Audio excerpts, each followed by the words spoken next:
There is no ego apart from the thoughts.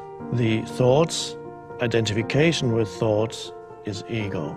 But the thoughts that go through your mind, of course, are linked to the collective mind of the culture you live in, humanity as a whole. So they are not your thoughts as such, but you pick them up from the collective, most of them. And so you identify with thinking, and the identification with thinking becomes ego, which means simply that you believe in every thought that arises, and you derive your sense of who you are from what your mind is telling you of who you are. Opinions, viewpoints of that's me. That's some people talk to themselves and you are so good. Why doesn't the world recognize you?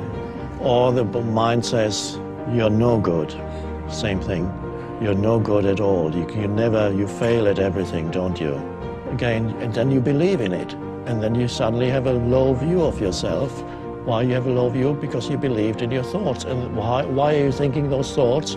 Probably you picked them up somewhere, maybe in childhood. Maybe your mom was so stressed out that you said you're no good. And so you pick up certain thoughts and they get stuck in your head. Thoughts that you hear in childhood, they're little energy forms, like entities, and they get stuck in your head and don't refuse to go. They go.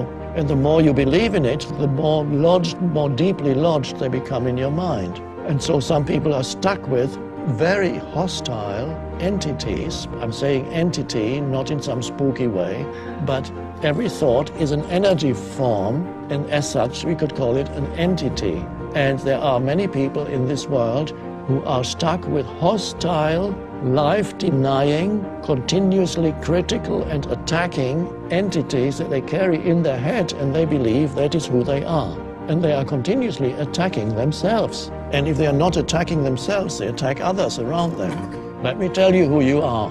Of course, what they're really saying is, let me tell you who I am. So they project the famous, you know the famous saying, we don't see things as they are, we see them as we are.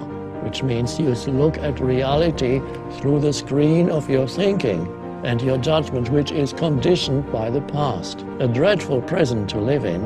It's like blinkers, worse than blinkers. It's like looking at reality through heavy veils. So the identification with thinking, believing in your thoughts, having no space outside of the movement of thought. Again, here we come to the vital thing, lack of space inside. That is the unconscious condition, spiritually completely unconscious. And then you are burdened with a heavy ego. You are the ego, which is not as an entity apart from thought. It is thoughts that you have identified with. And the first moment of freedom comes when you realize that certain thoughts have been going through your head for years, perhaps, and that they are only thoughts, and that you are not the thought, you're the awareness. Everybody's life, things in daily life, things go wrong, you miss a bus, you get stuck in a traffic jam, or you lose some money.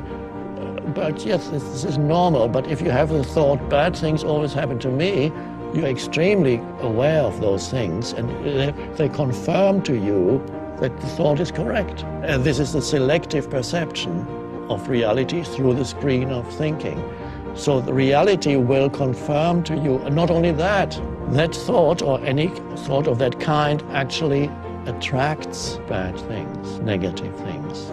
So freedom comes from stepping out, encountering, first of all, a little bit of space inside you, presence.